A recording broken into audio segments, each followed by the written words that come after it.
हरे कृष्णा, राधे राधे। आज हम करते हैं अपना कार्तिक महात्म का 11वां अध्याय। नारद जी ने कहा, एक समय जलंधर पत्नी सहित असुरों से सम्मानित हो सभा में बैठा था तो परम कीर्तिवान श्री शुक्राचार्य जी वहां पहुँचे, जिनके तेज से सब दिशाएं प्रकाशित हो गई। गुरुजी को आता देख असुरों सहित सागर पुत्र ने उठकर बड़े आदर से उनको प्रणाम किया। तेजस्वी शुक्राचार्य जी ने सबको आशीर्वाद दिया। फिर एक आसन पर बैठकर सब दैत्य भी यथास्थान पर बैठ गए और सागर पुत्र ने नम्रता से यह प्रश्न किया, हे गुरुजी, राहु का सिर किसने काटा था? आप हमें यह बतलाइए।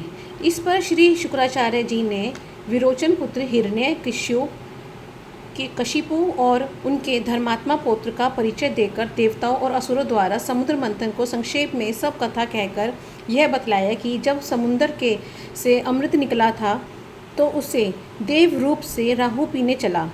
इस पर इंद्र के पक्षपाती भगवान विष्णु ने राहु का सर काट डाला।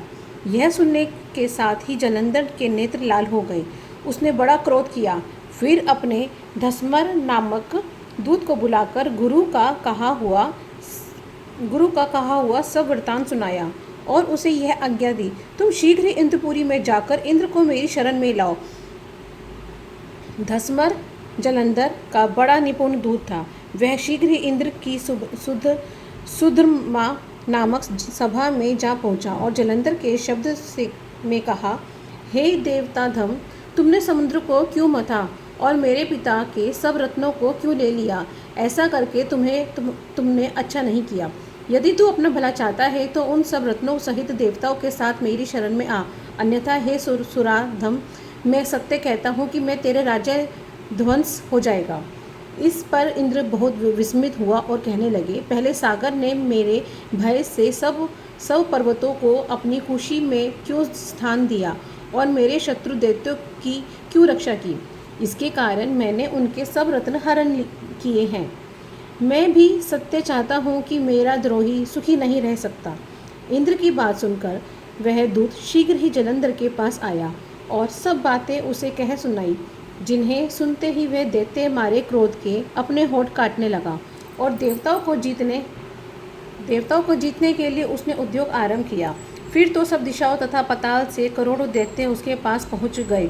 शुंभ निशुंभ सेनापतियों को साथ लेकर जलंधर इंद्र से युद्ध करने लगा। शीघ्र ही इंद्र के नंदन वन में उसका अपनी विशाल सेना उतार दी। वीरों की शंख ध्वनि और घोड़ गर्जन से इंद्रपुरी गूंज उठी। अमरावती छोड़ देवता उसने युद्ध करने चले। भयानक मार काट हुई। दोनों पक्षों में आचार्य अपने अपने मृतकों को जिलाने लगे। असुरों के आचार्य गुरु शुक्र अपनी मर्त संजीवनी विद्या से और देवगुरु बृहस्पति द्रोणागिरी से औषधि लाकर मुर्दों को जिलाते रहे। इस पर जलंधर ने अपने गुरु शुक्राचार्य जी के क्षुद्र होकर कहा, मेरे हाथ से मरे हुए देवता जी कैसे जाते हैं? जलाने वाले विद्या तो सब आपके पास ही है, फिर यह क्या बात है? इस पर श्री शुक्राचार्य के देवगुरु श्री बृहस्पति जी और द्रोणागिरी से औषधि लाकर देवताओं के जिलाने की बात कह दी। यह सुनकर जलंधर और भी क्रुद्ध हो गए। श्री शुक्राचार्य ने कहा, क्रुद्ध क्यों होते हो?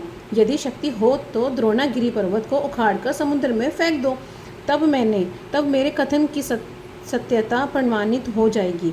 इस पर जलंधर क्रुद्ध होकर शीघ्र ही द्रोणागिरी पर्वत के पास जा पहुंचा और अपनी भुजाओं द्वारा उसे जड़ से उखाड़कर समुद्र में फेंक दिया। यह भगवान शंकर का तेज था, जिसमें जलंधर की कोई विचित्रता नहीं। पश्चात यह सागर पुत्र युद्ध भूमि में आकर बड़े वेग से देवताओं का संहार करने लगा। जब बृहस्पति औषधि लेने के लिए द्रोणागिरी पर्वत पर पहुंचे तो द्रोणागिरी की जगह वहां पर उन्हें सूना मैदान मिला, तो वह भयभीत होकर देवताओं के पास आए और कहा कि युद्ध बंद कर दो, तुम लोग अब जलंधर को नहीं जीत सकोगे।